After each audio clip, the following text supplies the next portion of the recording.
మందకృష్ణ మాదిగర్ నాయకత్వం, సామాజిక న్యాయ పోరాటాలు, సామాజిక న్యాయ పోరాటాలు.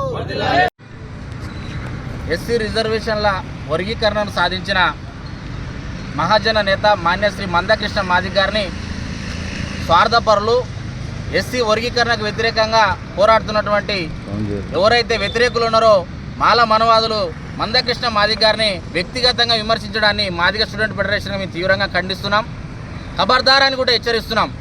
ఎందుకంటే భారత రాజ్యాంగం సుప్రీంకోర్టు ద్వారా 30 సంవత్సరాల ఆకాంక్షని ఎస్సీ వర్గీకరణకు అనుకూలంగా ఈరోజు ఆగస్టు 1న తీర్పిస్తే దాన్ని ఓర్చుకోలేని మాలలు, ఎస్సీలో ఉన్నటువంటి 58 ఉపకులాలు తమ తమ రిజర్వేషన్ అనుభవించడాన్ని ఓర్చుకోలేక ఈరోజు వారి యొక్క వక్ర బుద్ధితో ఎస్సీ వర్గీకరణకు వ్యతిరేకంగా పరేడ్ గ్రౌండ్లో మీటింగ్ పెట్టడం జరిగింది. ఆ యొక్క మీటింగ్ పెట్టడంలో ప్రధానంగా మందకృష్ణ మాదిగర్ గారినే, సామాజిక ఉద్యమ నేత మందకృష్ణ మాదిగర్ గారిని టార్గెట్ చేసుకొని వాళ్ళు వ్యక్తిగతంగా విమర్శలు చేయడాన్ని తీవ్రంగా ఖండిస్తున్నాం. మీ తీరు మార్చుకోకపోతే ఖచ్చితంగా మాదిగ విద్యార్థులు, మాదిగ స్టూడెంట్ ఫెడరేషన్ మాదిగలే మీకు తగిన బుద్ధి చెప్తారని హెచ్చరిస్తున్నాం.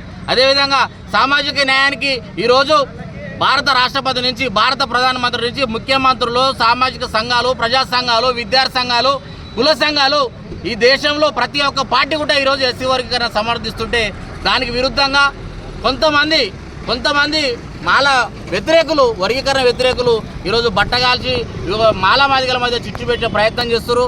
ప్రధానంగా ఆ యొక్క సభకు ఒక మాలకు మంత్రి పదవి కావాలనే ఆశతోనే ఈరోజు వివేక్ వెంకటస్వామి అనే వ్యక్తి అందరినీ రెచ్చగొట్టి మాలల్లో కనీసం వాళ్ళ హక్కుల గురించి అడగకుండా, వాళ్ళకు న్యాయం జరగాలని ఇంకా ఇతర అంశాల మీద అడగకుండా అతని మంత్రి పదవి కోసమే ఈరోజు వివేక్ పెట్టిన పైసలకు పేడ్ బ్యాచ్ ఒకటి ఈరోజు మందకృష్ణ మాదిగర్ తీవ్రమైన ఆరోపణలు చేస్తారు. ప్రధానంగా ఆడు సరిపల్లి రాజేష్ అయినట్టు కావచ్చు, రెంజర్ల రాజేష్ అయినట్టు కావచ్చు, ఆడు గుండెల గోపీనాథ్ అయినట్టు కావచ్చు, ఇంకొకటి ఉస్మాన్ యూనివర్సిటీ కేంద్రంగా సామాజిక న్యాయం మీద మాదిగలతో కలిపి పనిచేసిన ఒక విగ్గుబాబు అయినట్టు కావచ్చు, ఈరోజు కృష్ణ మాదిగర్ మీద తీవ్రమైన విమర్శలు చేయడాన్ని మాదిగ స్టూడెంట్ ఫెడరేషన్గా తీవ్రంగా ఖండిస్తున్నాం. మీరు తీరు మార్చుకోకపోతే పెద్ద మాటలు మాట్లాడుతారు. కృష్ణ మాదిగర్ మీద భౌతిక దాడులు చేస్తాం, అది చేస్తాం, ఇది చేస్తామని. మీరు భౌతిక దాడులు చేసి తెలంగాణ గడ్డ మీద తెలుగు రాష్ట్రాలు అడుగు పెడతారా?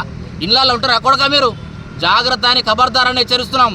తీరు మార్చుకోండి. మేము సాధారణ మాలలు కూడా విజ్ఞప్తి చేస్తున్నాం. ఈరోజు మందకృష్ణ మాదిగర్ పోరాటం వల్ల మీ ఇంట్లో ఆరోగ్యశ్రీ వల్ల ఉచిత వైద్యం అందుతున్నది, 6 కిలోల బియ్యం అందుతున్నాయి. అదేవిధంగా మీ అమ్మ నాన్నని, మీ తల్లిదండ్రులని, మీ భార్యాభర్తలను అడగండి. మీ ఇళ్లలో 4,000 పెన్షన్, 6,000 పెన్షన్ వస్తుంది. అది మందకృష్ణ మాదిగర్ పోరాటం వల్ల.